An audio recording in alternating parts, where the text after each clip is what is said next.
This is the Valley View School, a legacy of excellence. Welcome to the lesson. Thank you. Yes, welcome again. Today it is Blossoms of the Savannah, and I'm focusing on language and style.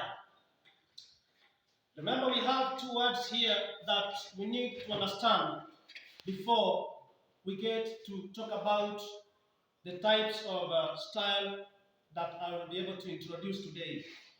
So before that, let us understand what language is. We have the first word, which is language, and the second word is style. What is language?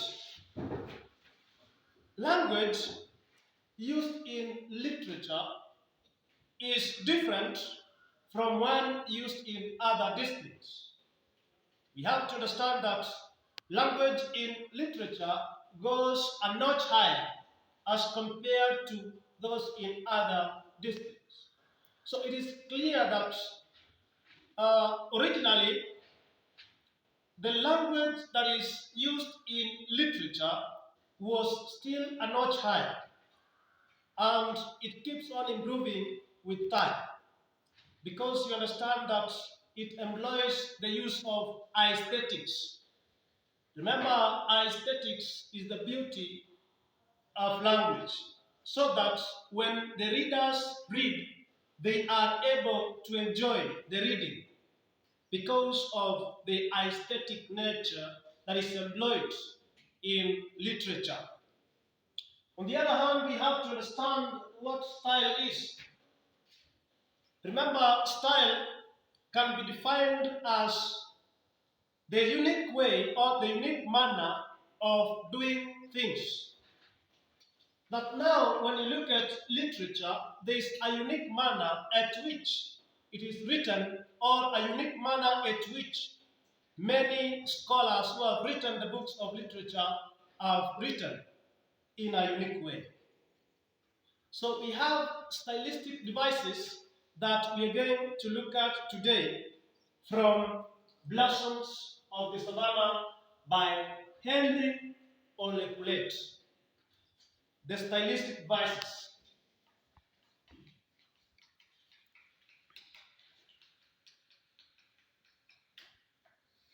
I will look at two today. One of them will be vivid description.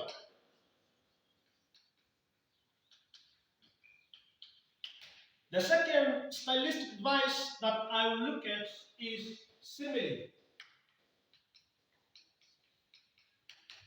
Yes, let us start by looking at the vivid description because it is the first one. Now, what is vivid description? You need to understand that the writer uses words to paint clear mental images on the reader's mind. That is in vivid description. That there is painting of real images on the reader's mind so that the reader can be able to understand what the writer or the author means. We have several examples of vivid description from Blossoms of the Savannah by Henry Oleculet. First, we start at the beginning of the book, page 1 of this book. We get to understand that as the Kailos move from Nakuru to Nasila, Olekailo seems to gesticulate violently as he reprimands the loaders to do faster as they pack so that they can be able to move to Nasila. That is in the preparation of their journey.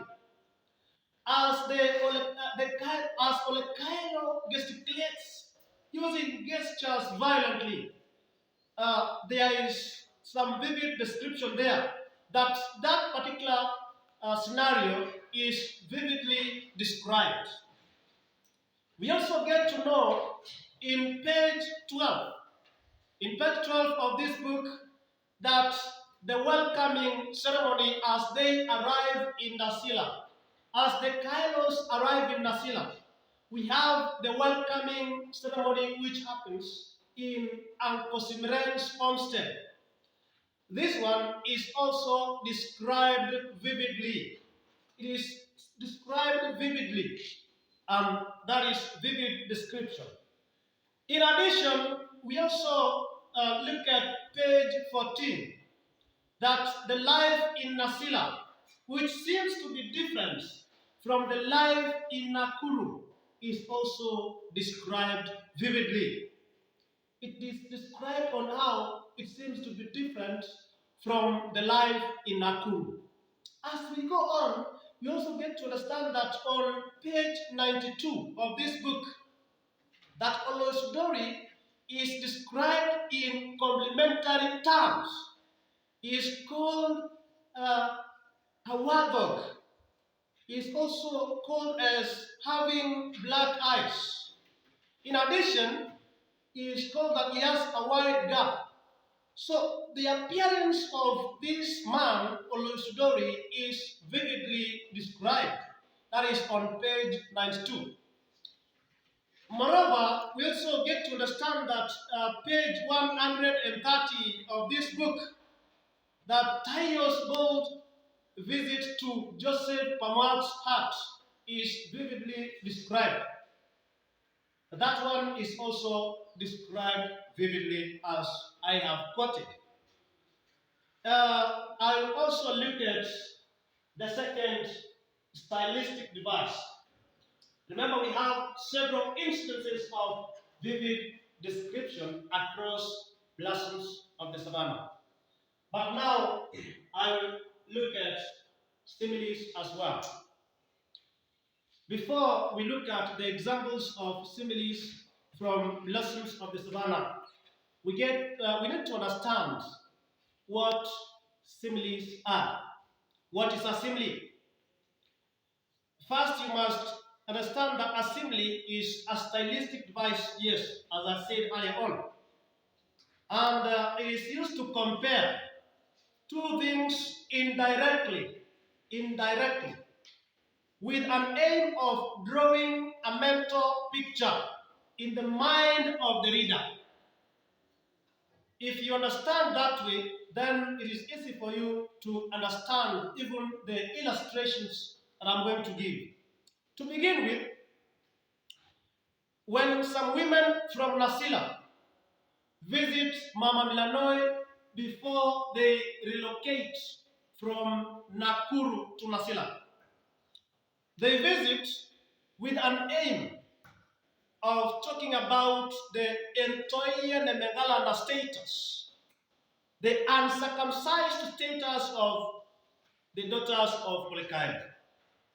So these women visit to signal a future menace, since the girls are not circumcised.